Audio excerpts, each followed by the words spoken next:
Good morning. We're going to go ahead and get started here. Thank you all for joining us. I know we'll have a few more people trickling in for the webinar this morning.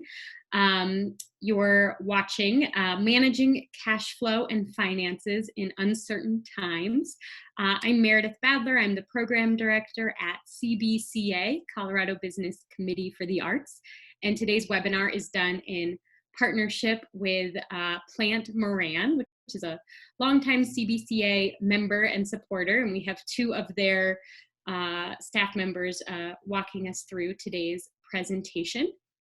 Before we dive into the very fun topic of cash flow and finances, wanted just to give a few housekeeping items and thank yous.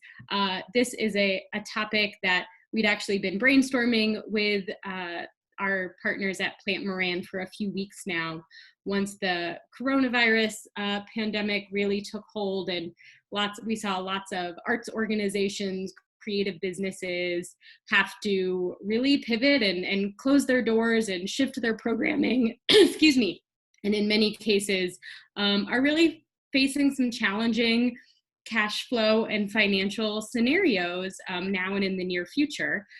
So we wanted to put together this webinar to help those organizations address those near and long-term needs, but this is also information that's valuable for any organization at any time, understanding how to look at your cash flow, how to handle projections. This is information that is relevant at all times. And as we've seen, that we live in an uncertain world and things can change on a moment's notice. So I hope you all are ready to take some good notes. There are some great worksheets that Plant Moran has provided to help you really organize your thoughts and make this presentation as actionable as possible. CBCA is able to provide this webinar through our Advancing Creatives program. Through Advancing Creatives, we offer a wide variety of professional development and business skills trainings for artists, creative professionals, cultural organizations, and so on. So please keep an eye on that program. We have a wide variety of, like I said, topics that we're providing. And then we are recording all of these webinars and posting them to our YouTube channel and putting links on the Advancing Creatives page. And I did want to give a big shout out to the Kenneth King Foundation, which has given us some great support for the Advancing Creatives program and has allowed us to really focus on helping artists and creatives become better entrepreneurs and successful businesses and organizations. We are on the Zoom webinar platform. It's slightly different than the Zoom meeting platform. For all of you watching live at home, you are automatically muted, you have no video, you're here to participate in that way. But we do have some ways that we can get your thoughts and questions. There are some key moments in today's presentations where we'd love to have you chime in. And the best way to do that is with either the Q&A feature or the chat feature. The chat is similar to other chats that you've used. You can either chat to all of the panelists, you can chat to everybody. That's a great way that if Rebecca or Melissa ask a question and are looking for just sort of some quick replies from people, the chat feature is the best way to share your input and your thoughts. And then the Q&A is great for asking questions. So if you have questions throughout the presentations, things that you need additional clarification on, or have a specific scenario that you maybe want to throw out for the group, we'll all be keeping an eye on that. There may be times where we'll save those questions towards the end so we can dive a little deeper, or if there's something that needs to get addressed in the moment, we can do that as well. So myself and my colleague Rachel from CBCA will be hosting and running the webinar behind the scenes, and we'll be keeping an eye on that. But I know Rebecca and Melissa will as well, so they can really respond to your thoughts. So don't be shy. We want to make sure this webinar is as relevant and as helpful and applicable to you right now as possible. So please share your participation in that way. I think those were all of my opening points and thank yous. Time to get into it. I am so delighted that we are joined by Rebecca Kelly and Melissa Armstrong with Plant Moran. We've done a few different workshops with them in the past, and they really just have such wonderful information, and I have found presented in a way that is very easy to understand, and they really hope you can have some helpful takeaways that you can immediately apply this information to your work and your situation. So with that, I'm going to mute and turn off my video and stop my screen sharing. We'll switch it over to them, and they'll lead us through the rest of the presentation. Thank you. Great. Thank you so much, Meredith. Appreciate that intro, and thank you, Rachel, as well, you guys, for the coordination. We're just gonna get our pieces together here, and then we'll get going. Okay, looks good. Perfect. So if you wouldn't mind heading over to the intro slide, we can start there. Just wanted to give a quick intro for everybody, in addition to what Meredith and Rachel had already communicated. But I'm Rebecca Kelly and partner with Plant Moran, and I specialize in outsourced accounting. But what that really means to me is helping my clients and coming alongside my clients so that I can help them with the accounting and they can focus on the highest and best use of their time. And so oftentimes I think we, in whatever role, we find ourselves doing things that maybe is not where our strengths are, not where our skill sets are, but we just find ourselves doing that, especially as entrepreneurs and leaders. And so what I really strive to do with my team, and Melissa is a part of that team, is coming alongside our clients and taking care of the accounting and helping our clients through the accounting, recognizing that that may not be their strength and strong point. So that's where I spend all of my time, is working with my clients, and I appreciate the time here to spend with you guys today. And my name is Melissa Armstrong, and I am part of Rebecca's team. I'm a senior consultant. Been working on outsourced corporate accounting for 5 years now. Prior to that, I did 2 years in individual and corporate taxes, and then 6 years as a financial planner. And while I did take away a couple of years away from accounting and finance, I found myself coming back because I know that finances and accounting can be intimidating to a lot of people. It can be very emotional, and numbers speak to me, and it's something that I just have an ease to, and so it makes me very happy to take that stress away from other people and help them, like Rebecca said, focus on what they're good at and what they need to do. For today, our objectives are really around 3 key points. One is knowing your money story. That really is where we're going to walk you through and help you to feel empowered to track and understand your current cash flow. And I'll come back to that just to explain a little bit further as we go. But the second piece is really going to be planning for the unknown.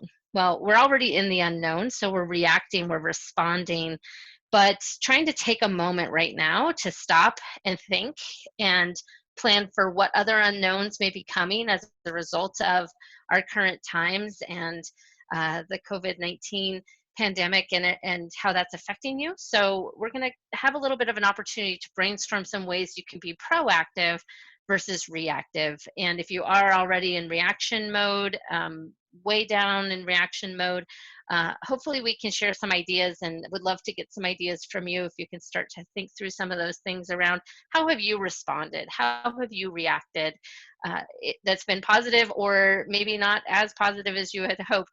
That's okay too. We're all human, and I think that that's part of the process of going through this. So wanting to talk through planning for the unknown or the unexpected situations, and then thinking outside the box, kind of that positive side of things, that get creative side of things, which we want everybody to be thinking about around how can you stay connected? How can you leverage your talents? How can you engage your clients or future clients? Because that all is tied into managing those finances and managing your cash flow. That really is around keeping a pipeline, staying visible in a remote environment or in a minimized contact environment. So you should have received an attachment or two. Hopefully you have two attachments, one Word document, which is a worksheet, and one which is a 13-week cash flow. If you did not get those from the email invite from Meredith or Rachel, please just in that chat, send a message to one of them and they will help coordinate to get those worksheets and those reference materials to you, because we will be using those in the presentation. But if you haven't, well, if you're the printing type, go ahead and print this worksheet now if you want to print it and write on it. If not, it's a Word document, so you can hopefully just type in here. It may kind of change the formatting. It might not stay nice and pretty and all aligned, but that's okay. We wanted to create this worksheet as an opportunity for you as we are going through this presentation to get things out of your head and get them on paper so that you can come back, revisit them, refine them, scratch it off and say, no, I don't like that idea. I'd rather do this.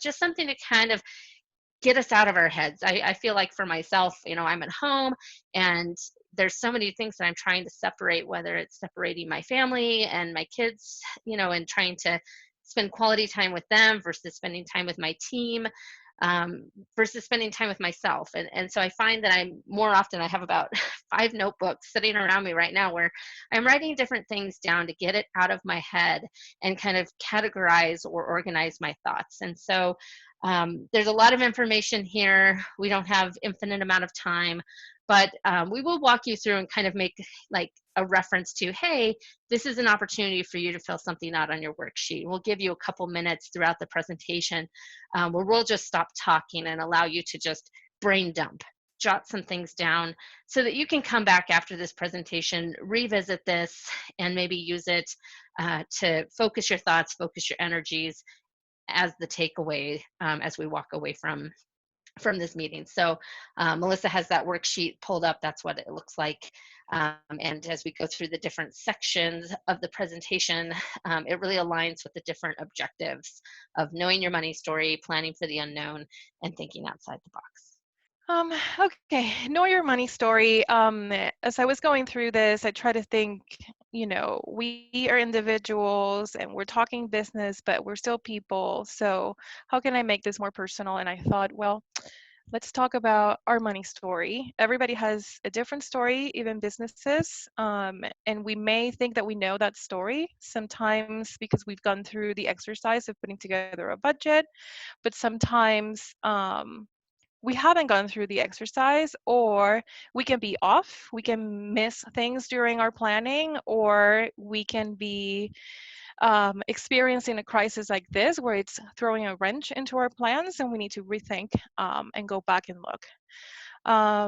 There's also always a cultural or emotional component to money management. And even though we're talking about business, I think it's important to address and understand what those are, give them a name, and then that way we're going to be better equipped to manage them.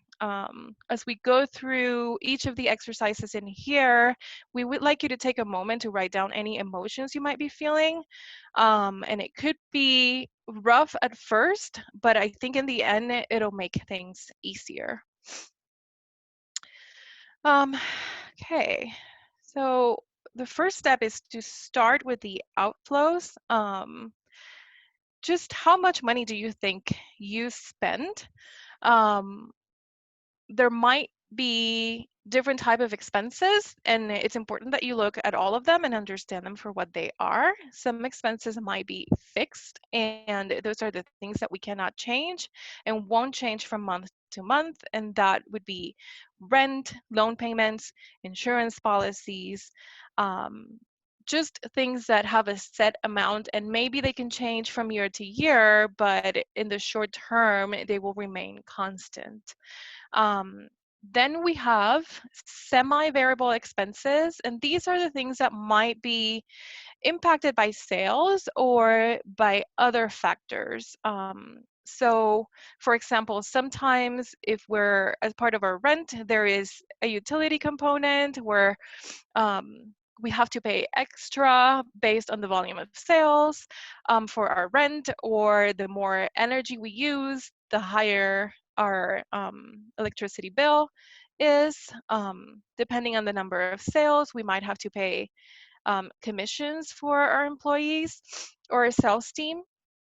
So we know that these expenses are coming, but they will change. Contrary to, for example, our internet bill, no matter how much data we use, that will remain constant. So when looking at them, it's important to start separating this so that we can understand what variables we're going to have. And then there are some expenses that are completely variable. They could be driven by sales or production. Travel expenses, for example, if you have to travel for your sales, you're not traveling now, so you know that it completely disappeared from your expenses this month. But then in a month when sales are really high, you might have way more expenses in this area. And then seasonal, I was watching the news this morning and I was looking at all the ski resorts who have had no revenue in this spring. They would have seasonal expenses, but so do we. On your business, you might need to buy some snow melt at home. You might need to buy some fire warning wood, or you might have increased heat expenses. These are things that happen every year, but not throughout the whole year. So those would be considered seasonal. How much do you think do you spend on each of these categories? This would be a great time to take a minute now and go back to the sheet.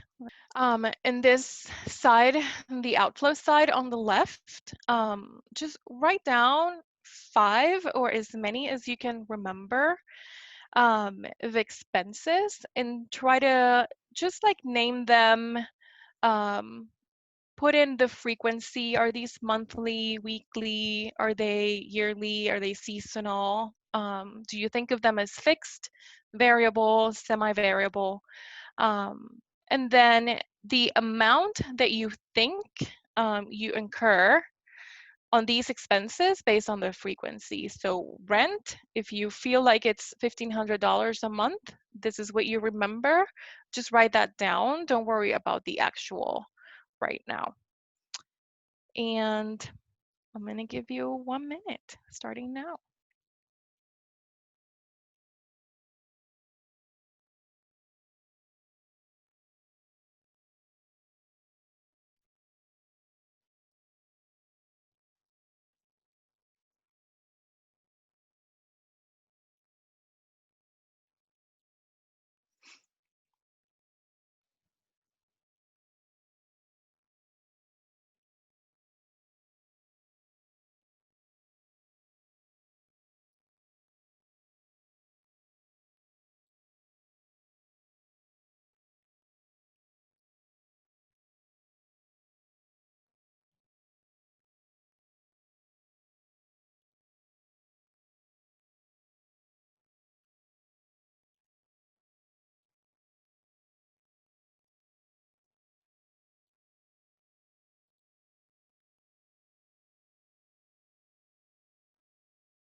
Okay, 1 minute. You may have gone through a similar exercise in the past, especially if you've been involved in the process of developing a budget. Can you let us know in the comments, how did that feel? To some of you, this could be new. Did you learn anything about yourself with this exercise, about your business? Did you feel like you were in control, that you were somewhat lost? Did you feel completely lost? Make a note of that too. Okay. So the next step is to look for actual spending. And this is important now more than ever because we need to deal with reality and not assumptions. When going through the exercise, what are some of the things that you can expect to find? Well, maybe you don't have as good a handle on your business expenses as you thought. Um, you might have been spending more than you planned for. You may also find some other areas you were doing much better than you anticipated. For example, at the beginning of the year, went through an exercise of reviewing my personal outstanding consumer debt. I wanted to put together a plan that would help me pay it off faster. And so I thought that this would mean that I would have to cut back on some of my monthly travel savings so that I could pay off my debt. And by going through the exercise, I realized that my expenses weren't as high or as bad as I thought or as out of control. So I was able to cut back and make adjustments without sacrificing my savings allowance. The point is, I wouldn't have been able to realize this if I hadn't gone through the exercise of looking at actual amounts versus what I expected. Um, Another thing to remember when looking at actuals is looking at the usual suspects like your bank and credit card statements. But it's also important to look at other things like, revolving credits. Do you have a line of credit? Looking at vendor invoices, the ones that you have already received, but maybe the ones that might have a lag and are coming in the next few weeks or months, because some vendors might be going through their own um, adjustments right now and might have some delays in their billing, but it doesn't mean that at some point they're not going to catch up. The important thing is to get a full picture of what's actually out there. Another thing is that we always recommend looking at the activity for the past 3 months, and that's going to show you a more accurate picture of what your financial reality is rather than just looking at a week or a month, because again, you might have some missing billing, some missing collections. There's just a lot of things that can fluctuate, and at least 3 months can give you a nice average. Let's go back and take some notes. Give me 1 second here. And the one other piece I'd have to add just quickly on that with regards to um, maybe the bills that you're paying, but especially those credit card statements or automatic payments. I think when times are good, we sign up things and set it and forget it and just go about our day. And times are different right now, and we need to be thoughtful and critical. And I really liked what Melissa said about confronting reality and facing that reality. For my team, we're doing a lot of credit card reconciliations, bank reconciliations for our clients base. And so if you are the owner, if you're the sole individual, but if you have somebody helping you with those processes, or if you're just kind of on autopilot, if you're doing it yourself and you're like, yeah, I just know how to do this, take an extra 15 minutes or talk to that outsourced bookkeeper or accountant and say, hey, can we walk through this? Can we spend a half an hour and really walk through and scrub these charges? Because you may find that you're paying for a subscription to an online resource magazine type thing that A, you're really not using, or B, isn't going to bring you a lot of value right now, and maybe you want to suspend that and turn it back on later. Taking the time to go through that and look at that to say, what else is on there? And so from a reality standpoint, they might be small, but they could add up. And what you may have put on your outflow section are the big nuggets, the big rocks, the things that come to your mind. But watch out for those little guys, because they can really build up and take a toll on your financials. Those leaky expenses, for sure. And so on this section, I'm going to stray away a little bit from the sheet because I don't think that we have time for everybody to go and look at their actuals. So instead of jotting down actual amounts now, on the left, there's a little bit of room. If you could make a quick list of all of your bank, credit card, loans, all of your money related accounts, revenue channels also, if you have an Amazon account or an Etsy or PayPal. Um, Everything where you have money coming in and out, just make a quick list so that when you go back and have time to like complete the worksheet, you have a comprehensive list of the places where you need to go and look. I'm gonna start my timer again.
Okay, again, just how did that feel? Did you remember anything that was out of your mind? Just keep jotting down those feelings because they're going to be important.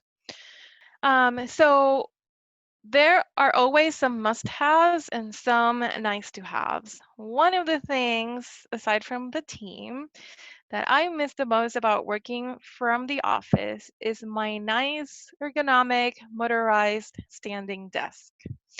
Do I absolutely need it to get my work done? No. Does it make a difference? Yes. I never had one before and I could work just fine. Don't absolutely need it, but it was a nice to have. However, not an essential tool of my day-to-day work.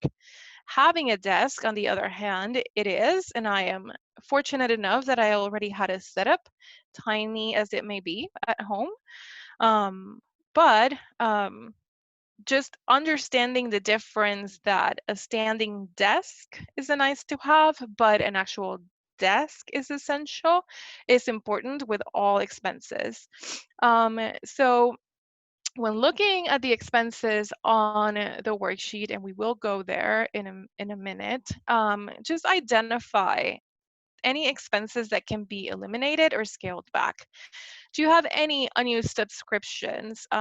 So many people and businesses, and I've done it myself with like just like the credit report check. You just pay a monthly subscription and it's on auto pay, like Rebecca said, and then you forget about it. You don't need it anymore, but you're still paying for it. Um, Basic versus premium services. Sometimes we don't need the extended version, and there's something that we can still keep because we need just like some basic subscription of whatever. It could be a software, an app, but we don't need the fancy one. Non-essential contractors. Um, I don't know. Do you really need 3 law firms, or can you like just keep one and retainer for the time being, and then use the other ones when other things pick up? Duplicate expenses, and just think about home. You probably have a Netflix, a Hulu, and an Amazon Prime. Do you need all 3 of them plus cable, or can you make do with just 1 or 2? So we have the same situation at work, and it's a good place to start, just identifying those and seeing where we can cut back. Reduce, reuse, and recycle. Identify supplies, material, people, or time that can be leveraged or repurposed. At work, for example, some people have seen a reduction in their charge time. This is our client time, while other people have experienced intermittent spikes. And we have just come together as a team to kind of lessen the burden of the people who are swamped and keep those who have more availability, keep them busy. So at work in your business, think about similar strategies that you could implement. Maybe some of your in-house team can help, pick up some of the work that you have previously outsourced. Maybe not forever, but for the time being. So now I'm going to go back to the spreadsheet. Give me I'm one going to sec. jump in and add one thing too while you're doing that. Yep. Again, it's kind of my mission. Yep.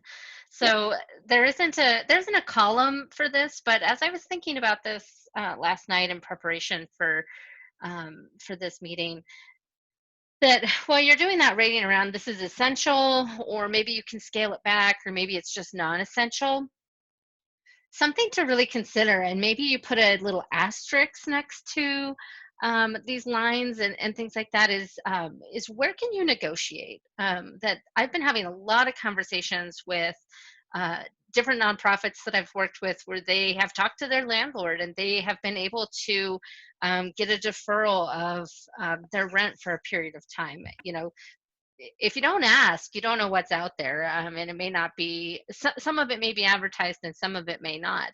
I recently heard too with QuickBooks with Intuit. I'm not sure if it's just through the accountant program, but you could certainly follow up with me or follow up with Intuit. But if you're using QuickBooks or QuickBooks Online and you have been directly impacted by COVID-19, there are certain situations where they are giving a discount on the monthly subscription for QuickBooks Online. So, you know, that's essential, right? If you're using QuickBooks Online, that's essential. You need it to keep up on your finances. Please don't let that go.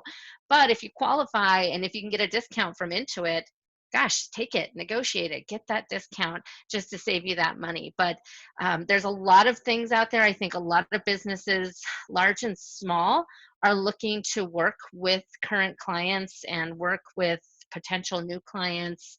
But I don't think that there's anybody out there who wants to see somebody fail, because it's all a connected network. And if there's a way, and I think we can talk about this at the end too, but if there's an opportunity for you to negotiate or renegotiate or ask for a discount, you know, maybe it's even on your insurance if you haven't renegotiated pricing in a while, or something like that. I know that that those things are happening. I'm seeing people do that. So where you can have the confidence and the ability to pick up the phone or, you know, call some of these ones that you think might have some leverage and some room, call them up, see if they can help you out, and that can adjust these outflows and put some of that control back in your hands around, well, I have this contract and that's it, and I'm beholden to that.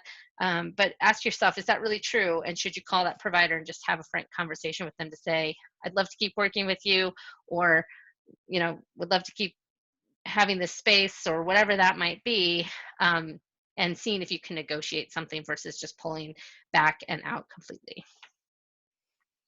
Awesome, thank you.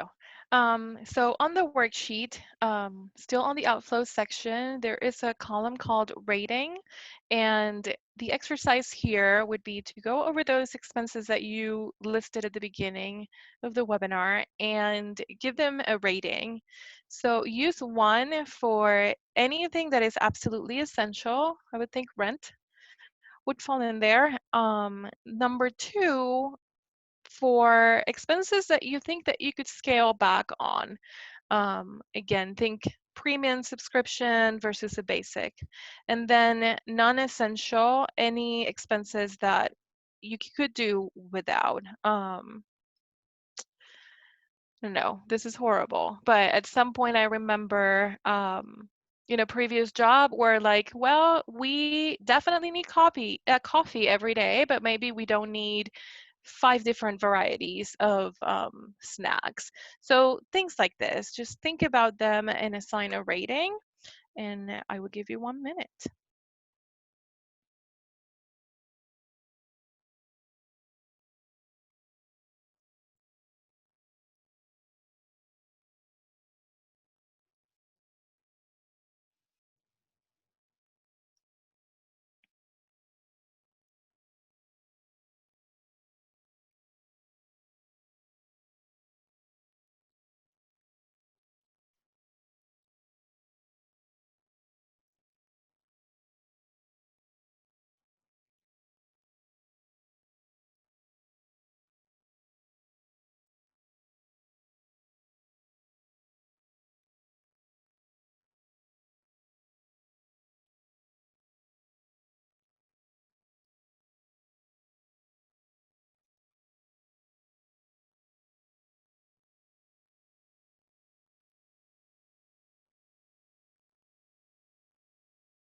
In 1 minute. Now take a look at your list. How many ones do you have? How many threes? Um, the goal is to have very few to no threes on your list. So what can you do to help you get there? Can you look at your ones again? Um, is this one spoken out of reality or out of emotion, and why? And I think just one other piece on that, if you're anything like me, um, probably the big things that are essential or that are at the forefront of your mind may have been the things that made it to your list, just given the time. So that's why I want to just reiterate that process in kind of that step 2 of understanding your cash flows and using this as a tool to take away and take back. But when you go back through and maybe as you're pulling out those actuals or you're trying to build out this list and make it more robust, and this will feed into the cash flow projection as well. But as you're going through, that's where you may identify more expenses that you are paying for that might be threes. So if everything on your list is one, that's okay. Those are the big nuggets. That's what's on the forefront of your mind. That's what's stressing you out. That's what's keeping you up at night, is how are you going to pay these things. If you've got twos and threes on there, that's great. But if you don't, I believe that we all have threes, all those things that are non-essential. But that's where if you can take this, carve some time out for yourself and go back through and really get that full comprehensive listing of your expenses and really look at it in detail, that's where you can find those threes, to be able to populate those into this and to then make some decisions and take some control back on those items and decide whether they are essential, if you can scale back, or what that might be. So if it's all ones, totally okay. I think if you go through this process more robustly and more thoroughly, that's where you'll find more of those twos and threes. Okay, now let's look at the inflows. How much money is available now or in the near future? I think it is important, and I didn't start here, but also to understand how much cash you have on hand now, because that is your starting point, and this is, of course, what you want to protect as much as you can. And then start looking at future inflows of cash. Some things might be fixed. You might have some previous sales where they are contracted to carry them out. You might have a grant that is coming, and hopefully those won't go away. They will still continue to come through. And then you might have some subscription offerings. I have a client and they help with marketing and media presence, and so this is how they operate. They sign subscription agreements with their clients where for a period of time, a set period of time, they write a number of articles and just have some media presence and help them build that. And so maybe that's what that looks like for you. Semi-variable could be some of those same subscribers that are contracted with you for a certain amount of time and some service that you're going to do for them in return, but maybe they're slow with their payments, usually slow. And you can expect that they're going to be even slower now, or at least consistently slow. So that would be semi-variable. Some of the grants, you could have the same situation. It might, money coming from the government, you know that it's coming, but when is it coming? You don't necessarily know. Some variable inflows would be non-contractual sales, donations. If you're working on fundraisers, you know that some money is going to come in, but you don't necessarily know how much. And then seasonal inflows, again, with the ski resorts, they have some seasonal expenses, but they also have seasonal money coming in. The ski, the ski passes, the season passes, and then sales from all the winter gear that they have. Those would be seasonal. Finally, you could also have and should think about any finalized sales that you have made in the past that are still sitting outstanding in your books. This would be your open accounts receivable. You should think about those because you want to be able to stay on top of them, keep track, and follow up and try to collect that money as soon as possible, or at least some of it. Another thing that I wanted, or another example that I wanted to give on seasonal inflows, just for example, for us during January, we have 1099 season. It's just an extra service that we provide our clients, but it's only 1 month a year. So you might have something similar to that. So I'm going to go back to the worksheet, and basically we want you to take inventory of the types of inflows that you can expect or are hoping to receive, just knowns. So just identify what the client project is or where the income is coming from. Is this going to be one time? Do you expect monthly payments to come in? Is it variable? Is it fixed? And then what was the initial amount or the sale? But then also make a note of how much of it you expect to actually collect. Like, remember those subscribers that are slow at paying. Do you think they're going to be able to make the full amount, or are you expecting some sort of adjustment to that? Fill out as much as you can. If you are not certain about all of the amounts right now, that is okay, but at least we want you to have a starting point so that you can build on. And I'm going to give you another minute.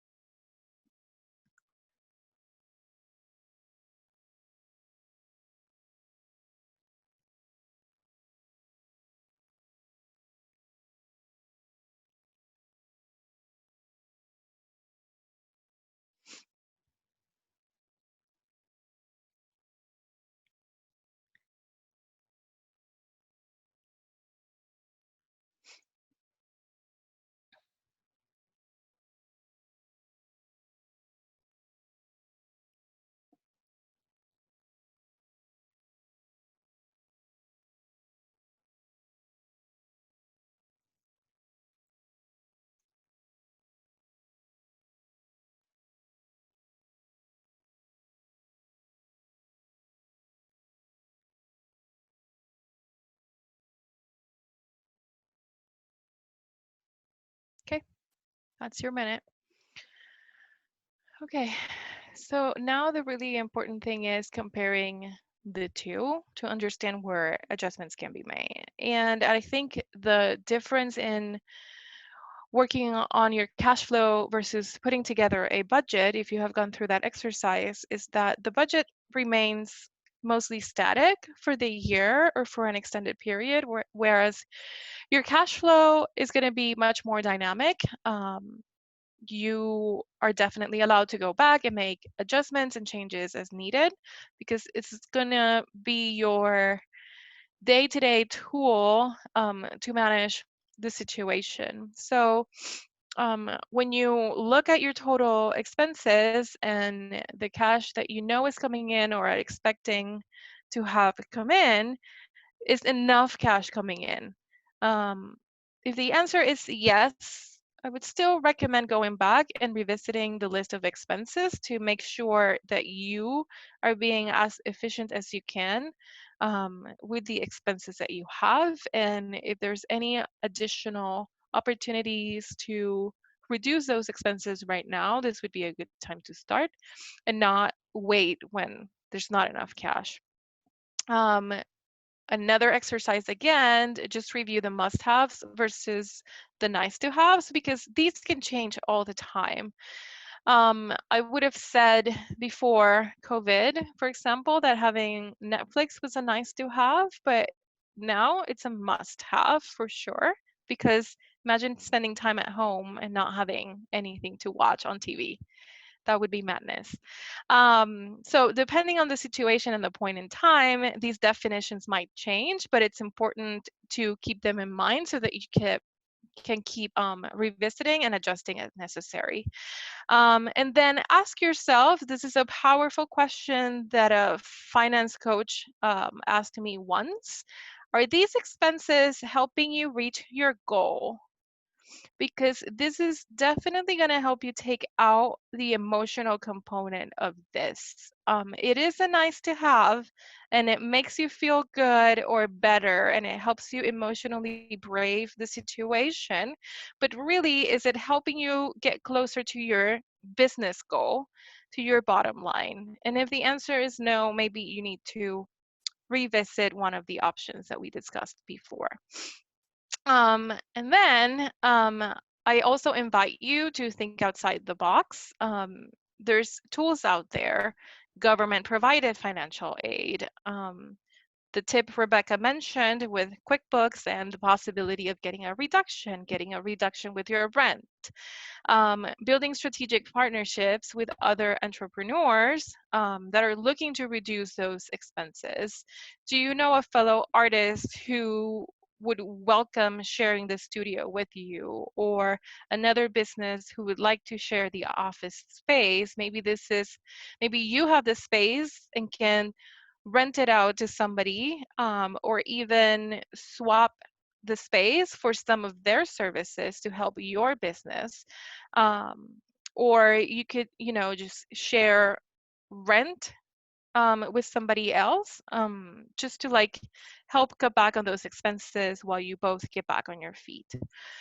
Split the internet bill. It's just small things that we can forget about in a moment of panic, but are definitely out there and are valid resources. Show up for your finances. I'm showing a picture of Spain. We can't travel, and that's very sad right now. But the reason I'm showing this is because the time when I have been the most efficient at managing my money was surprisingly when I was making the least amount of money in my career. A few years ago, I moved to Spain for 3 years. The economy was at its lowest point in Europe, especially in Spain, but I decided that's when I wanted to go. I couldn't be an accountant and I needed a break from that for a minute. So I decided I would go into teaching, and teaching part-time. So I thought, well, how am I going to make this work? For many reasons, didn't have a bank account, and so I was dealing with a lot of cash. But what that taught me, since I don't recommend going to cash, but what that taught me was that having my money in front of me at all times allowed me better control because I couldn't run away from it. I had it clearly in front of me, so I understood at every moment in time how much money I had available and what adjustments I had to make sure that the money lasted throughout the month before I would get paid again. So my message with all of this is cash can be emotional, especially during a crisis, but the best way to approach the situation right now is to stay in front of your money, stay in front of your expenses, stay in front of your credit cards. Look at it closely with way more frequency that you normally would have if you would once a quarter in the past or once a month. Maybe it's time to look at it once a week, just to make sure that there's no money going down the drain that you're not aware of. And that's going to help you feel more empowered and better prepared. Rebecca? Great. So I think just in kind of outlining these pieces of knowing your money story and talking about the outflows and the inflows, that it's fine to think about it, but how can you have those numbers help continue to tell you a story or give you information that allows you to act or respond, and take control, have that control, and make sure that you can't run away from it, and you are actively participating with that information.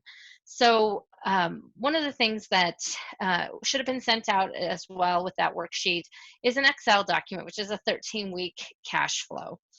So Melissa's pulled that up on the screen. You may have that up on your own screen if you've got that pulled up.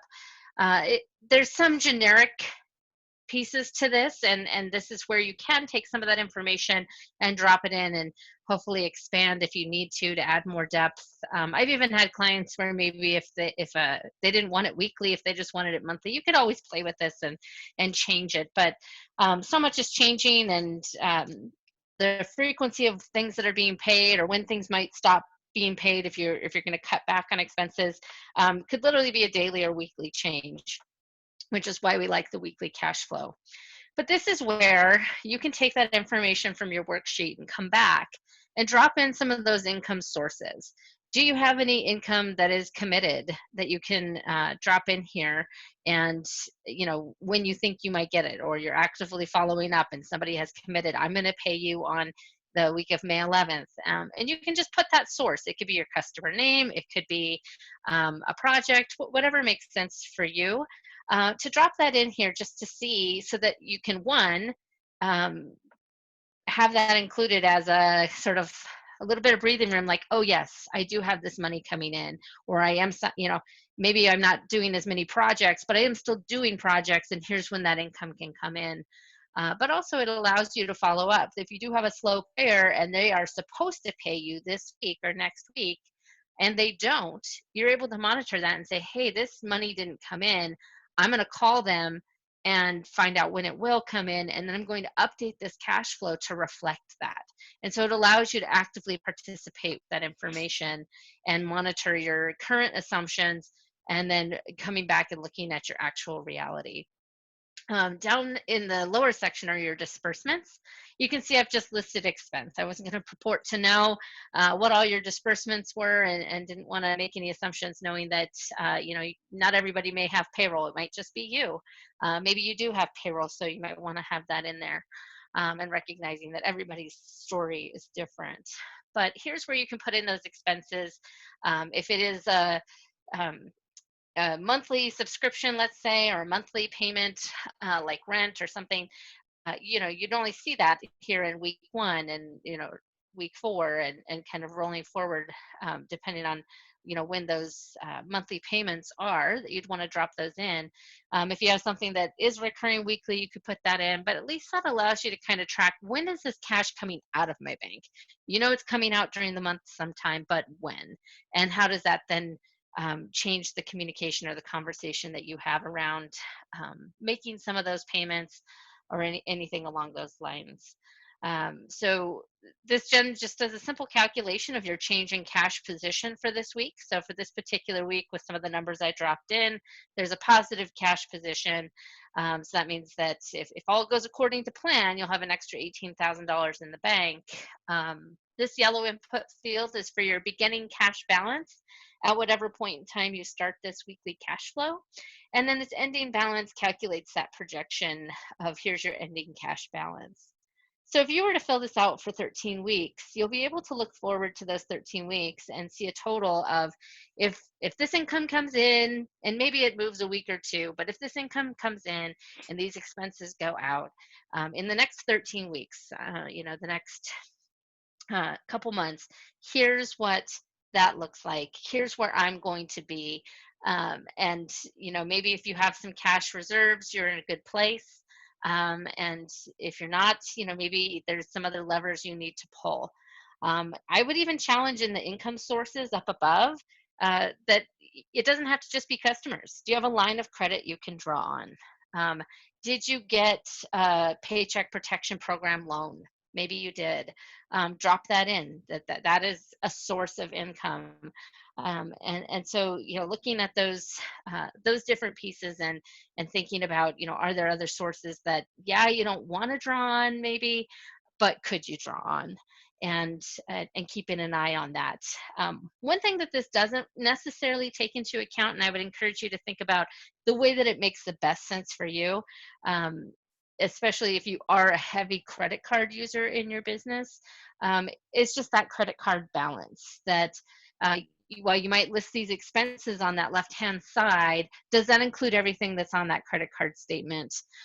Or do you want to have a separate line item where you're capturing the big items, but maybe you want make sure you're dropping in, hey, I've got to make this credit card payment, or maybe you have a historical balance on the credit card that you need to make a minimum payment on, that's in addition to whatever normal spending you might have. Depending on how that factors in and what speaks to you and makes the most sense, I'd encourage you to give a nod to that, because that can be a source of income in the sense that you're deferring it, but it is still a payment that you have to make. So taking the information from your worksheet after this session, if you do carve out that time to build out the worksheet further, which I would encourage you to do so, dropping in those actuals, looking at your bank statement, looking at your credit card statement. Then once you feel like you've got a good capture of information, drop that in here and see what it looks like. And then monitor this, refine it, tweak it, adjust it as you make negotiations and maybe change dollar amounts. This is a fluid document. Come in and update it and change that and say, hey, my rent was $2,000. They're going to give me a 50% credit. Update that going forward. And so you have some control and some ability to make movements there that can really support you in this cash flow, and using it as a tool that you can roll forward. And sometimes using a sounding board, I would say, just because like right now going through all of this, you've given so many ideas and things that I didn't think about immediately. So just doing that in business as well, finding somebody else who can look at it with a fresh pair of eyes, they might find other areas of opportunity in this cash flow management that could help support you. Just make you feel better and like share the burden, you know? Yeah, and one piece, going back just a couple slides, and then we'll move on to the next sections. There was the government, grants or financial relief or things like that. I think the big piece there is just looking at it and saying, what can you take advantage of what have you already taken advantage of as it relates to the CARES Act or any of the employer retention credits that might be out there. The act, I don't know, it's like 800 pages or something. There's a lot to it. I don't expect you to read that all, but if you have a good accountant, if you know of the Small Business Administration or the Small Business Development Centers, I know that they've been really busy, and different groups like that. I would encourage you to reach out to them and get clarification. If there's something you can take advantage of, you should take advantage of it. And so it sounds like Congress is moving forward with moving to approve some additional funding as it relates to some of that economic relief in the form of those paycheck protection loans. If you didn't get into the first round, call your bank, call your accountant, reach out to someone if that's something you think that you can take advantage of. It is open to small businesses or businesses, I'll say, and it's also open to independent contractors. So if it's just you can still take advantage of that. So make sure that more than anything, get out there, talk to the people you know, ask them who they're talking to. I think that a lot of professional service providers like myself, a lot of big businesses and things like that, a lot of associations, we really want to just all come to the field to help and help people have the information, be successful, get that lifeline, stay afloat, because it is so critical. So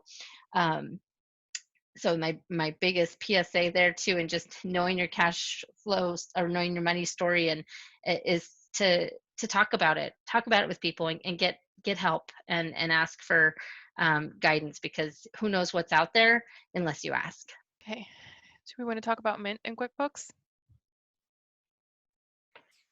Yeah, so I've talked about these and a couple of other ones too. I think the biggest piece with Mint, QuickBooks, a lot of our practice is built around QuickBooks. So definitely using that for your financials. You can use that for your budget. Just making sure you're leveraging the software, if you have it, to help give you some of the information to understand your story. Play around with some different reports, talk to your accountants and get some different reports. And then Mint is another one that I have some clients who are using that on the personal side, but also on the business side, just to track that monthly spending, create those budgets, understand those sources, those statements, and being able to keep track of those accounts.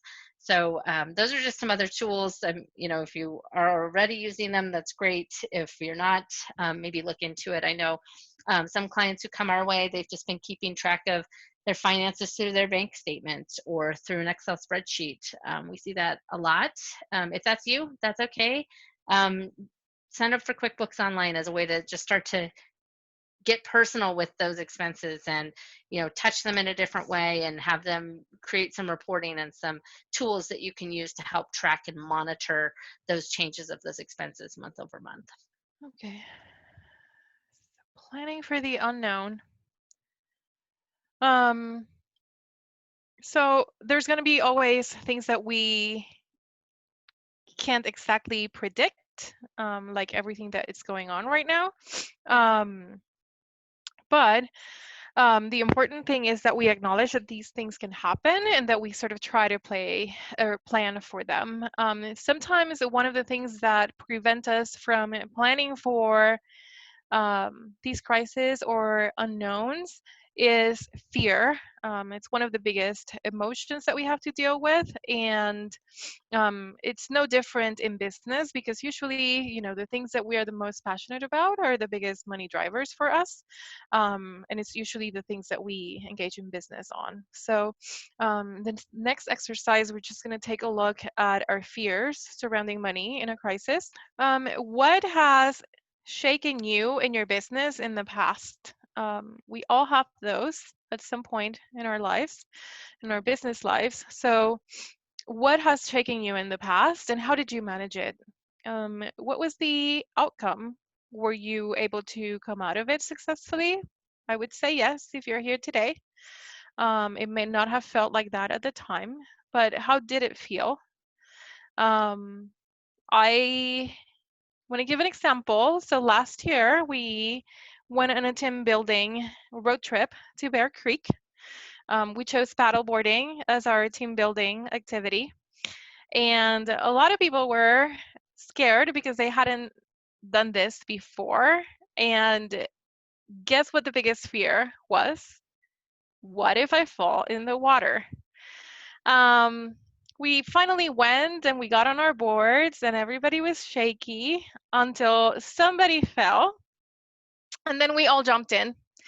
And what happened was that we realized that the worst that could happen was that we would get wet and the rest of the team would laugh. So once we saw that and faced it, everybody was able to relax and enjoy the rest of the activity. It was interesting to see many people come out of their shells, even. So look at what has happened before. You were afraid, but you lived through it. Your business lived through it. Could it happen again? If the answer is yes, do you feel like you're better prepared to handle it now? What did you learn from it? Could something new happen? And like what? How would that make you feel? Do you have a plan in place to manage the situation if it does come up? What could make it better? What can make it be better by 5%, 10%, 90%? Can you do something to help you get there? What is the absolute worst that could happen? I'm gonna give you all a minute. Go back to the worksheet. And in the planning for the unknown, let's make a list of possible situations, worst case scenarios, or even things that are scary to you in the face of a crisis with your business. And let's make a list of how you have responded if you're able to, or how you think you would respond. And if you don't know yet, at least let's throw out those fears and put them in a list so that we can move them out of our heads and take time to look at them later.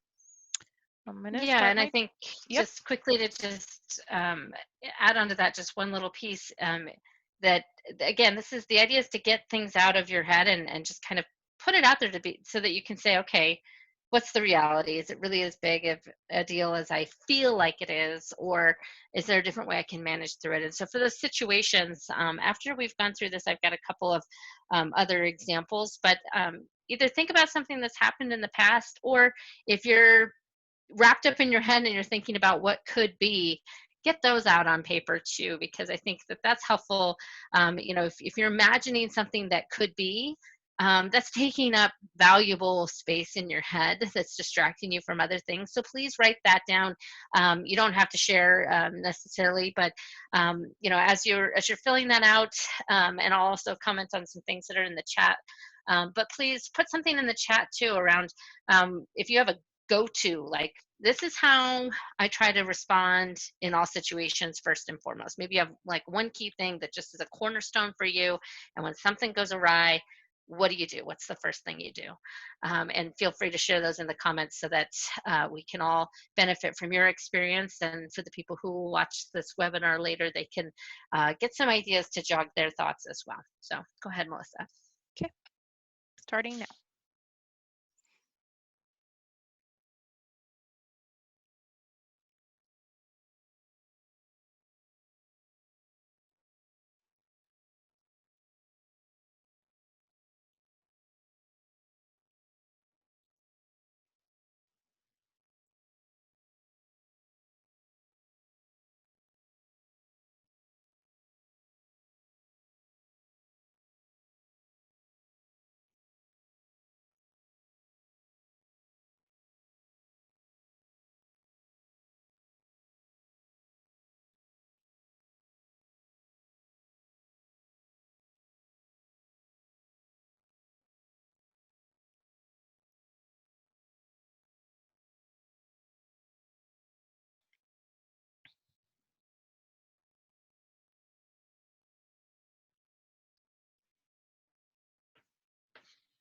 Okay, 1 minute.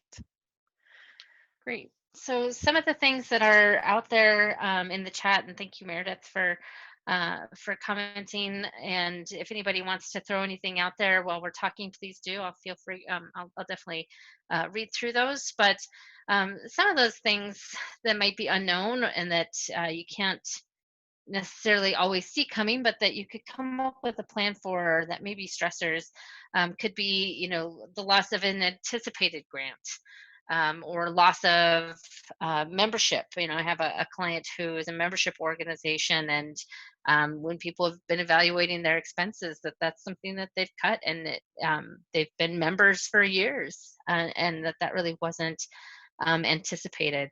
Loss of that, other funding sources, canceling events. I know that some people have poured their heart and soul into planning events. That's their entire job, is coordinating, planning events, and getting it slated and getting all those pieces moving. And now those events have canceled or needing to postpone. What can you do there? What's a possible response? And then another that was put out there is key staff members leaving. Everybody has a personal situation too. And so what do you do? How do you respond if a key staff member leaves? And so a couple of other situations and examples I had, just kind of from a situation standpoint, look to some of those things that are common. They draw us together. So one of the people who I network with on a regular basis, she was in New York when 9/11 happened, and had a shared experience with a lot of people there. And it was not foreseen. How could they have ever planned? And how do they rebuild? And so she and some of her contacts, their response was, let's form a cooperative, let's combine resources, let's lift each other up. And they really went out to pull together some professionals, some people who could put together, if I take the best of you and the best of me and the best of this person and we put it together, how can we then go out and provide a service that businesses and individuals really need in order to raise themselves out of this, or have a lifeline, or have a light at the end of the tunnel. And so they got creative by forming that cooperative. That was their responses. I want to help. I want to still utilize my talents. How can I do that? Another example, just with hurricane, Katrina that happened, my we had family members who were displaced, and when you look at that people got on the phone like, hey, I'm not in New Orleans, I got to go somewhere else, how can I find a job, where can I work, trying to get back on their feet. And so that really started uh, by combining resources and networking and talking to each other. It might also be, maybe your response is to volunteer, and to offer whatever you can to those who are out there. So think about those types of things as you're thinking about your responses, and get creative. I think even with canceling events, one of my prospects, a client I had been talking with, that they do event planning and coordination, and they have had to rethink about how they do that. And they're getting creative around, how can we do a virtual event? How can we engage audiences differently? How can we still connect with those people, if not at a conference, at a seminar, at something like that? And this webinar with CBCA looking at this is a great example. How can we connect with our membership in a different way? And so think through those responses, and maybe think through your initial response. My initial response is panic, and then my next response is, okay, logical, methodical, proactive. Here's what I plan to do. So I think you linked it to our next slide, which was thinking outside the box. And I like some of the ideas that you suggested.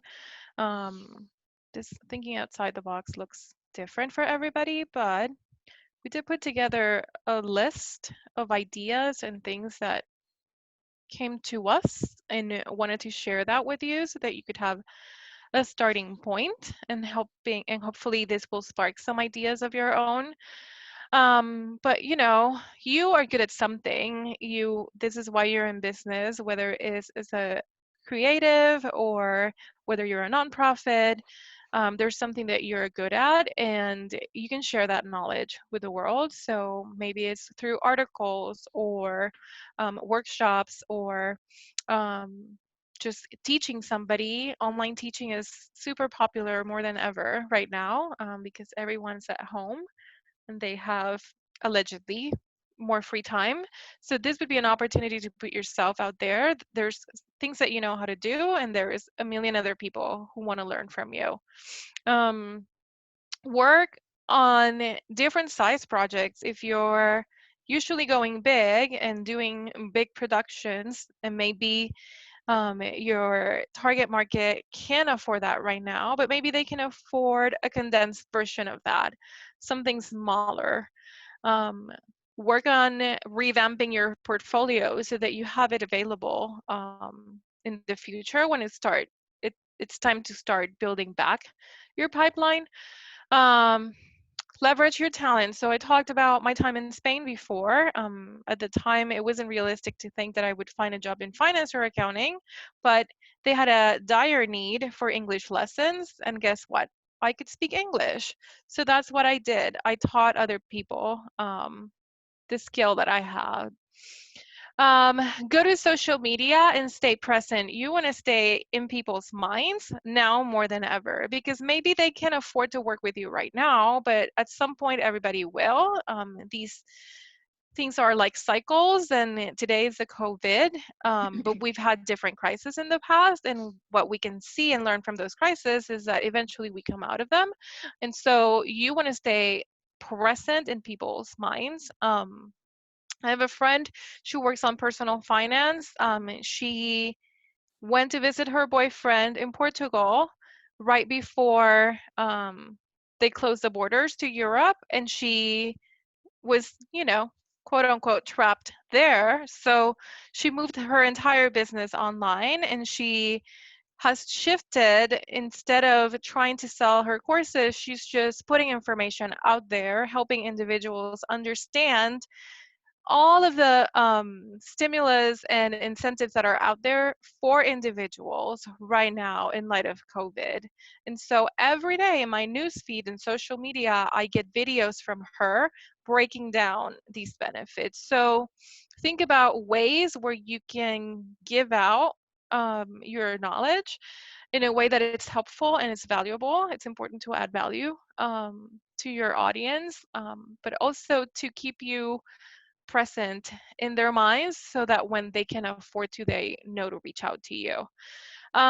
Work on your network. Staying in touch and connected is super important right now, again, because we're all physically isolated, but it doesn't mean that we have to be socially isolated as well. Talk to your peers. That building the network of the best of you and the best of me and the best of the third person together, we can put something out there to help support our peers, especially other professionals, other artists who are going through similar struggles as you are, but even people outside of your industry. You'd be surprised the things that you would have in common with them. um, if you're an artist, can you reach out to a nonprofit? Can you talk about building a strategic partnership where you help each other out now? Maybe you help them with their social media presence, and in the future you work together to, raise funds for the nonprofit, and at the same time to help you sell your art. Think about referrals. If you help connect other people, they will think about helping you connect as well when the time comes. Think about past clients. So last year I had a client that I worked really closely with, and they decided to bring the accounting in-house. But the relationship was good and was solid. And so this year in January, I knew the person who had taken the accounting um, in-house would need help with 1099s. And so I just checked in with her, asked if she needed help, and it turned out that she did. So you never know, people who might not be in your business life right now, but were in the past, might need your help again. And so it would be a good chance to connect with them and say hello and see how they're doing. And then start working on your pipeline now, because it might feel like everything is drying up. But again, money will start flowing again in the future. And so now it's the time to work on those relationships with intent and purpose. And so the idea is that Rebecca always tells us in everything that we do, you have to be intentional. And I like that. If you're going to work on all of these different activities, like being on social media, calling past clients, what is your goal? Have a tiny goal in mind. Make that goal be quantifiable.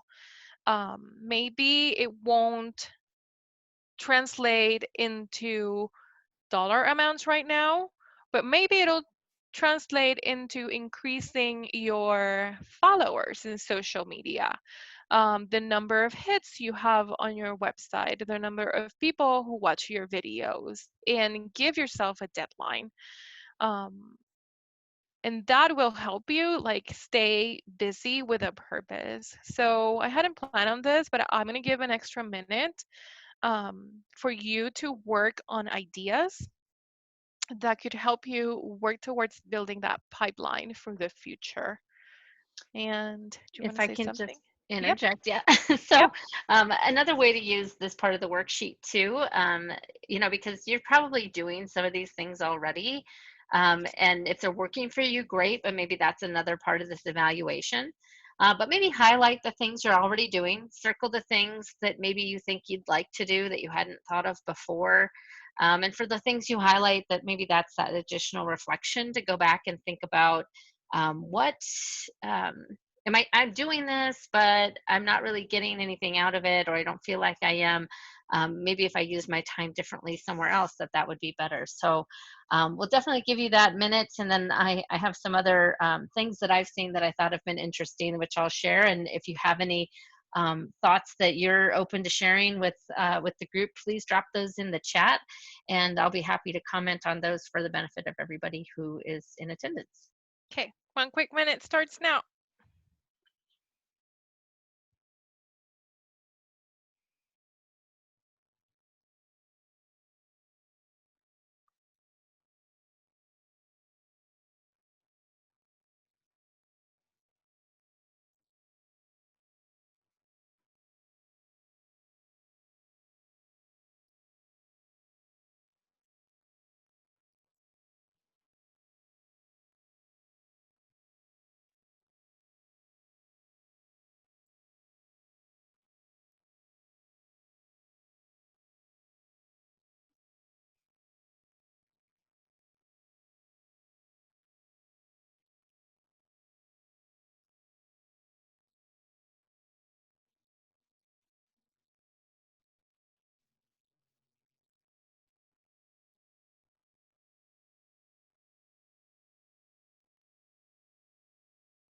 And time. Great. So hopefully you were able to jot down some things, just some things I've seen, and these may not be applicable to you specifically, but just to get your brain going, because I think if you can just whiteboard or jot down thoughts, whether they are completely like out there, pie in the sky, big goals or things that you think are completely unachievable, put them down. And then even if there's something that's just small, I mean, it makes a difference. So one thing that we saw, just on Facebook, and maybe you've seen this too, but Facebook Live, there's a DJ, he's out of work. And so Friday, Saturday nights with his kids in his basement, he does DJing. We watch it. We love it. He has a donation thing. You can go donate. And it's like, hey, I couldn't go to a movie. I couldn't go do anything tonight. So, hey, here's $10, for you leveraging your talents and just DJing in your basement, doing what you love. So I loved that idea. It was fun. It brought people together. And I thought that was pretty cool. Another silly kind of thing, there's a game out there called Animal Crossing, and in that game, there's a museum. And, on a large scale, the Monterey Bay Aquarium, they went through and they're like, people can't go to the aquarium, but there's this computerized aquarium in this game. And they had experts walking people through the aquarium, talking about the fish and educating people, something that people can do with their families or for themselves, just to get away. And I know that these may not be revenue generating pieces, but now it puts Monterey Bay in your mind. It puts that DJ or other DJs in your mind to think about, how can we use a DJ in a different way than just at a physical event? Or how can we use you, how can we engage with you? How could a business engage with you? What could you bring to that business? And so I thought that was, a couple of those were really great. There's another person who I network with, and she did get the Paycheck Protection Loan. She does consulting, professional services. But from an offer standpoint, she's offering free consulting. She's offering free services. She has the loan. She wants to keep her people. They've got something to give. And she wants to help people from a HR and people side of things, that she's giving that away, trying to build a pipeline, build relationships to say, hey, I had the means to give to you in this time. And then also saying, here's some ways we can support you as you get back above this. But rather than just going down, we're here to come alongside and help. And I thought that was really great, because it keeps our people engaged, it keeps them thinking, and it allows them to build relationships and offer things. And then I think whether it's webinars, if you can teach, connect with an association and offer to do a webinar. And then something else too, I mean, just throwing ideas out there. I was on a call with the Aurora Chamber today, and one of the person who manages the Aurora Mall had mentioned, that different things around with healthcare providers, if they needed to do testing, that they could do testing in their parking lot. And I thought that was really interesting. I wouldn't have thought of that. But, as you think about businesses reopening, is there something you can do or contribute to help attract people? And something I've seen out there, especially with the arts and nonprofit and those types of things, music and the art are bringing people together. TV and shows is bringing people together. So is there something that you can do to engage with business to bring people together as we either start to go back to work or whatever that environment looks like? I'd encourage you to think through some of those pieces. But think about those things and think about anything being possible, and jot those ideas down, set a goal, and give it a try and see how it turns around for you.